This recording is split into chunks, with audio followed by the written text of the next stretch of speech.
Imagine essa situação, você é preso, naquele momento seu smartphone ele é apreendido e ali guardado ou então isolado no envelope, numa sacola plástica, vai para a delegacia, mas logo nos momentos posteriores os policiais entram no seu smartphone e têm acesso a todo o conteúdo de dados armazenados ali. Documentos, conversas em mensageiros de textos, como o WhatsApp, e-mail, eles acessam tudo ali, sem decisão judicial. E ainda eles podem te dar um aperto, pedir a você para você autorizar o acesso ao telefone, para você dar a senha e autorizar o acesso ao telefone. Essa situação é lícita? Isso é permitido por lei? Como é que funciona isso?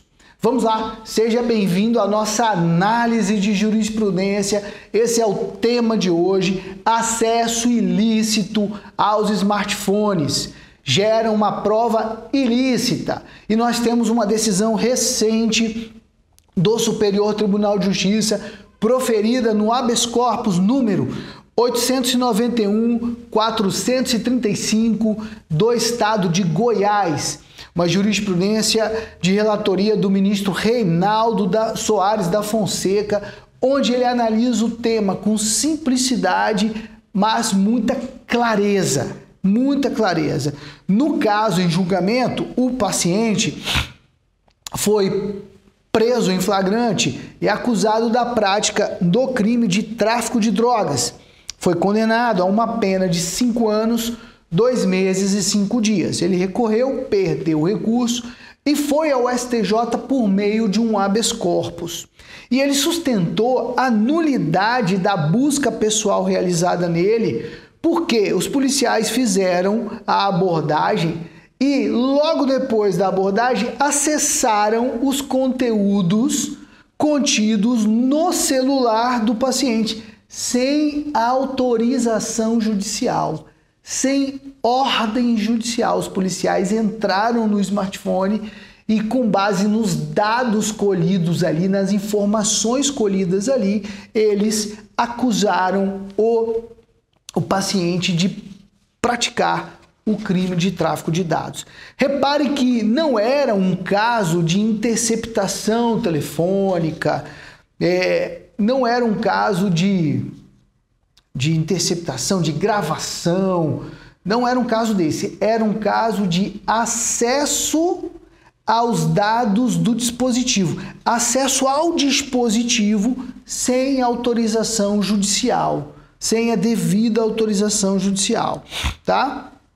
E a gente sabe que essa matéria, ela é protegida pela Constituição Federal. A Constituição Federal nos garante a privacidade das nossas comunicações, a intimidade das nossas comunicações e da nossa vida completa. Esse é o custo da democracia. E nesse voto, o ministro Reinaldo, ele já começa, ele frisa ali, olha, nós não admitimos mais o habeas corpus para discutir essa matéria, tem que se usar um recurso regular. Agora, nós temos hipóteses de exceção, que é quando a matéria já for uma matéria pacífica e relevante dentro do tribunal, nós vamos aceitar, observar o habeas corpus, nós vamos entrar no habeas corpus. E é o que acontece nesse caso, ele vence esse obstáculo e entra no mérito. E aí ele já começa lembrando, ele lembra que o artigo 157, parágrafo 1º do CPP, ele prevê que são consideradas inadmissíveis as provas obtidas de forma ilícita, assim como aquelas originariamente ilícitas. Mas o que originariamente ilícitas? O que chama atenção aqui é a forma como as provas foram auferidas, foram alcançadas. No caso em concreto, os policiais pegaram o smartphone, pediram a senha e eles querem dizer que o acesso foi dado de forma voluntária. É até ingenuidade a gente acreditar numa história dessa, que no ambiente policial, quando prende um cara praticando um crime, um cara sob uma situação de flagrante, e o policial pega, meu irmão, me dá acesso aí ao seu celular. É até ingenuidade achar que isso é um pedido que vai estimular o cidadão voluntariamente a conceder o acesso. Ele deu o acesso porque ele morre de medo, tomou uns tapas na cabeça, sabe que pode ser morto, ele não sabe o que vai acontecer com a vida dele ali. Ele não tem consciência. E aí o que nós temos são esses dados armazenados, o acesso a esses dados armazenados. E acaba por desrespeitar, né, a intimidade, a vida privada do indivíduo, quando isso é feito sem a autorização judicial. E ele constatou que nesse caso específico o acesso foi feito sem ordem judicial.